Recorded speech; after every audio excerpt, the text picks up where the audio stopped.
Today is one of those fall days when it's windy outside, most of the leaves are down, harvest is done, there's rain in the forecast, and it's just that first day that really chills you to the bone. And what is better than some homemade chili on a cold day that's chilling you to the bone? So let's make some homemade chili and get that freeze-dried today.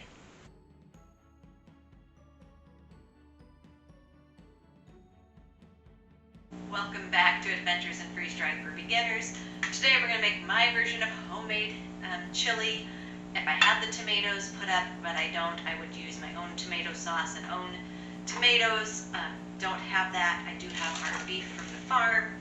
I've always used Mrs. Grimes beans and then my seasonings, so stay with me. We'll get the hamburger prepped so it will freeze dry, and we'll throw all this together and get it on a pan and see how it does. So hang with me.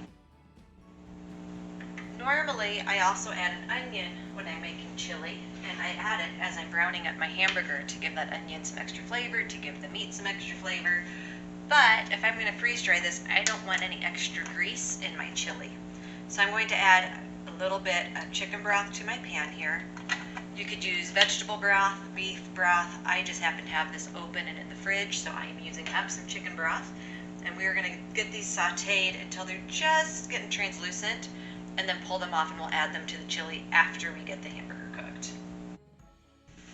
While my onions are cooking, I'm going to start to brown up my hamburger. I have 2 pounds in my pot here, and I'm going to first just start by breaking it up a little bit with one of these little hamburger chopper thingies. They're fantastic. I love it. And then I'm going to add a tablespoon of Italian seasoning.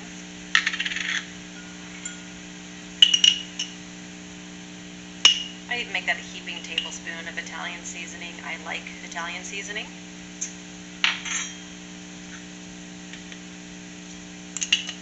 I don't normally measure my salt and pepper. I kind of salt and pepper to taste. I'm guessing about a teaspoon, half teaspoon to teaspoon of salt, and probably half a teaspoon of ground pepper.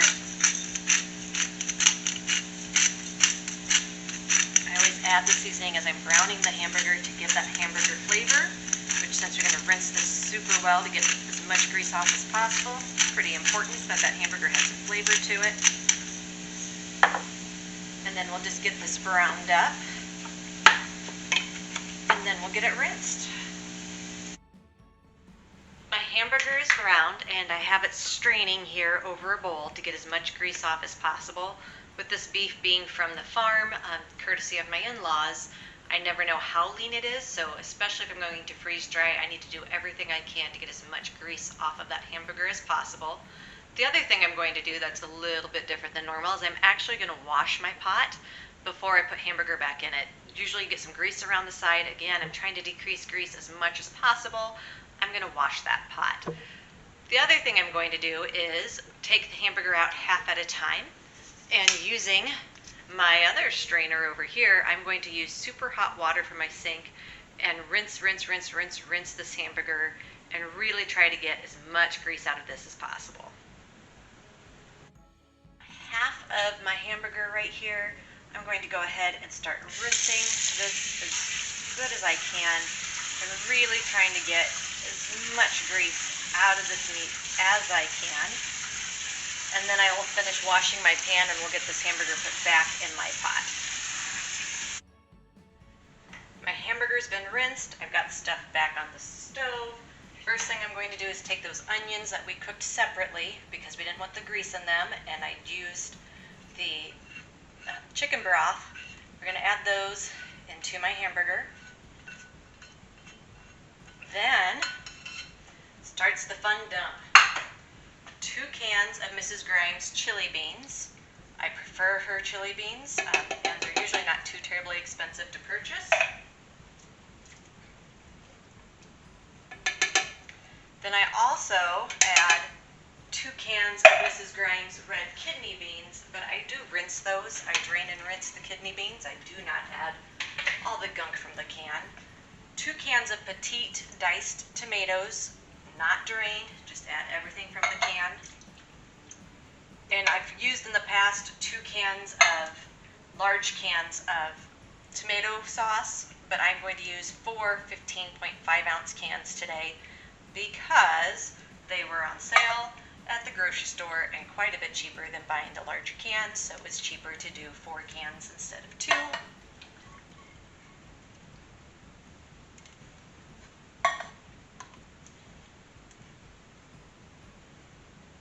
And then I'm going to put my stove on low, and I'm going to grab all of my spices and seasonings, and we'll add our seasonings to our chili. Before I add the seasonings, I am going to stir this a little bit just so it's already kind of getting mixed up.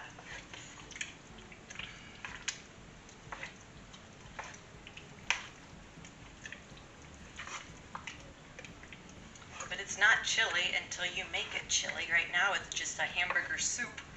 So we've got to add the rest of the ingredients that make this chili. I like to add somewhere between 1 and 2 tablespoons of Worcestershire sauce. I'm not sure if I said that correctly, but 1 to 2 tablespoons of Worcestershire sauce.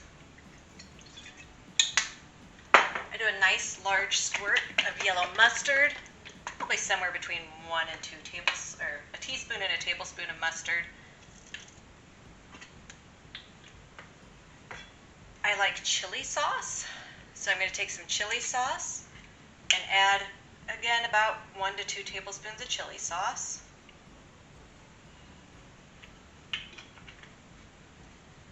Then I get out my chili powder, and I'm going to add a tablespoon of chili powder.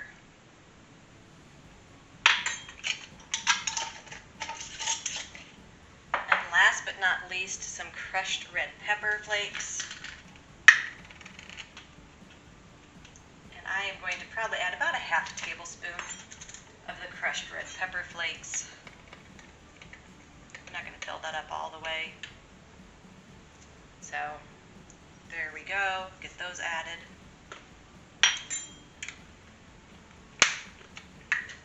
Get this all stirred together.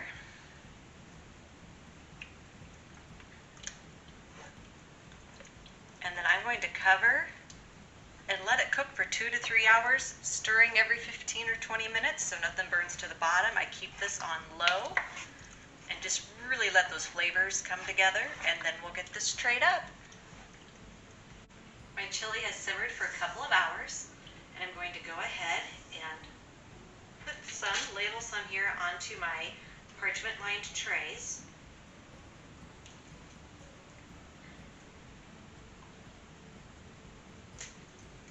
I don't want to overfill the tray, so I'm going to put one more ladle and then kind of spread that out and make sure I've got a nice depth but not an overfill that's going to spill super easy as I try to get this in my freezer.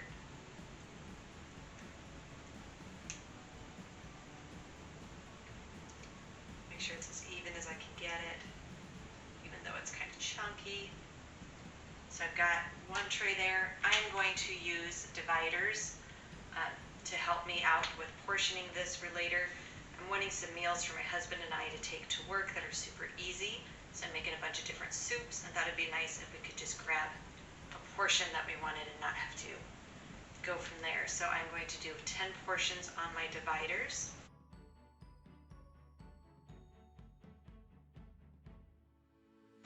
It has been a few weeks since I freeze-dried my chili, and temperatures are back with wind chills into the negative single digits, and I think it's a great day to have chili for a meal.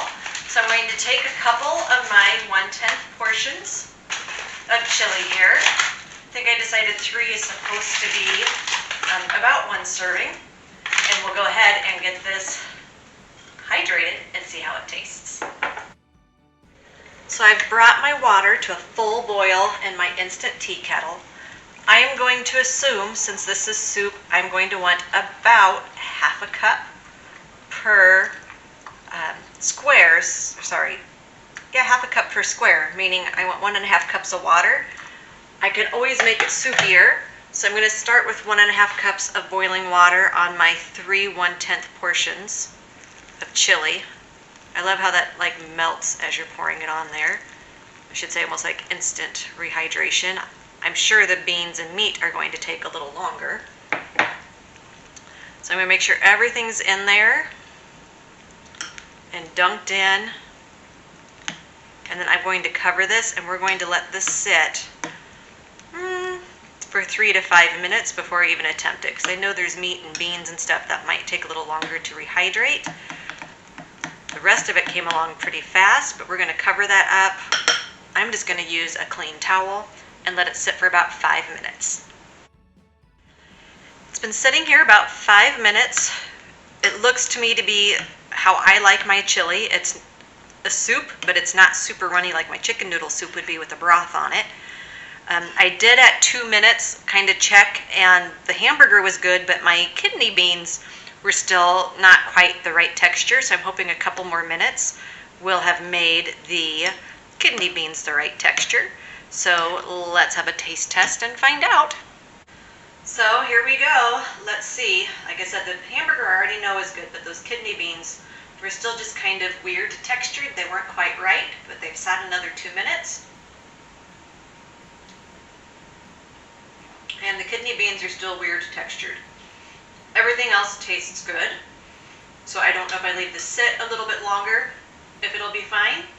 So I'm going to go ahead and let this sit for another 2 minutes, and we'll check and see what happens with those kidney beans. I could eat this, like if this was end of the world, this isn't bad. Is this something I'm going to want to say, oh, I just want some chili tonight and go grab it? Probably not. I need those kidney beans to do a little better. So let's see how this goes in another 2 to 5 minutes. It's been about 5 more minutes. I went ahead and added an extra 1/4 cup of boiling water, wondering if everything had hydrated, and so there was no extra moisture left to go into those kidney beans. So everything looks good. Make sure I get a bite with a kidney bean in it. The chili beans have rehydrated. It's just my red kidney beans that haven't. And that did it. So I don't think I had enough water in here. Need that little bit of extra water for that to hydrate. So we're going to call this a success. Needed a little more water than I thought I did, but this is chili, homemade, and tastes like I just made it today. Thanks for joining me on Adventures in Freeze Drying, and we'll see you next time.